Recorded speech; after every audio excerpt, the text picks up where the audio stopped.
앞서 보신 KBS가 최초 발굴한 임시정부 수립 직후의 사진이 발견된 곳은 일본 방위성입니다. 상해 임시정부 초기 독립운동가들의 단체 사진이 어쩌다가 일제의 손에 들어갔고 또 독립운동가들이 일제의 눈을 피해서 어디에서 이렇게 대규모로 단체 사진을 찍었을까? 여기에 밀정이 등장합니다. 이세중 기자가 상하이 현지에서 취재했습니다. 200여 명이 빼곡히 담긴 단체 사진. 이 사진은 독립운동가들 사이에서도 극비였습니다. 일제가 보고한 내용을 보면 분실할 때는 제재를 가한다는 서약 아래 엄밀하게 보관한 것이라고 써 있습니다. 이렇게 비밀을 유지하려던 사진이 어쩌다 일제의 손에 들어간 걸까? 보고서를 보면 흥미로운 대목이 보입니다. 이 사진이 상인 곽윤수의 집에 걸려 있었다는 겁니다. 곽윤수 선생은 자신의 집을 임시정부 사무실로 제공했던 공로를 인정받은 독립운동가입니다. 실제 곽 선생의 집이 임정 사무실로 사용된 시기는 사진이 찍힌 것으로 추정되는 1919년 4월 말부터 약 3개월 동안입니다. 사진을 바탕으로 상하이 현지에서 흔적을 찾아보기로 했습니다. 우선 전문가와 함께 곽 선생의 집터를 찾아가 봤습니다. 지금은 대형 쇼핑몰이 자리 잡고 있습니다. 이 사진이 왜 곽 선생 집에 걸려있을까를 좀 생각해보면은 이게 어떤 이유로 좀 저희가 추정할 수 있을까요? 교민단 사무소 겸 임시정부 임시사무소로 활용되고 있었기 때문에 그런 사진이 걸려 있었고 국가본처의 기록을 토대로 곽 선생의 후손을 수소문한 끝에 중국에 살고 계신 첫째 딸 곽종옥 할머니를 만날 수 있었습니다.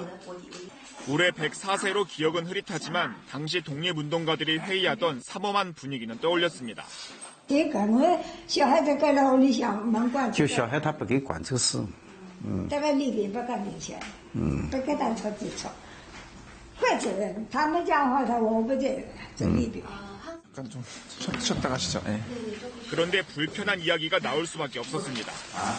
일제가 사진을 확보한 배경에는 곽 선생의 가족이 연관됐기 때문입니다. 보고서에는 곽윤수 처남으로 하여금 은밀히 밀정에게 가져오게 했다고 나와 있습니다. 독립운동가 후손들에겐 다소 충격적인 이야기. 처음엔 당황했지만 이건 역시 할아버지의 중요한 기록이라고 받아들였습니다.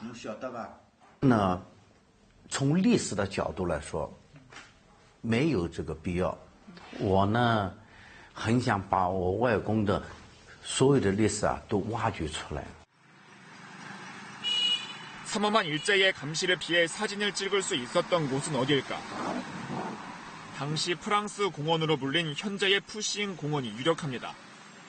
임시정부와도 가깝고 무엇보다 외국인 전용 주거지라 일제의 눈을 피할 수 있었습니다.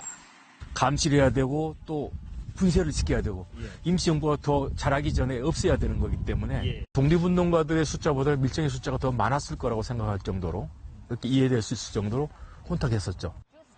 상하이 지역사 전문가도 당시 사진을 보면 공원을 둘러싼 울타리 모양이 같다는 점과 서양식 구조물을 근거로 꼽으며 프랑스 공원을 지목했습니다.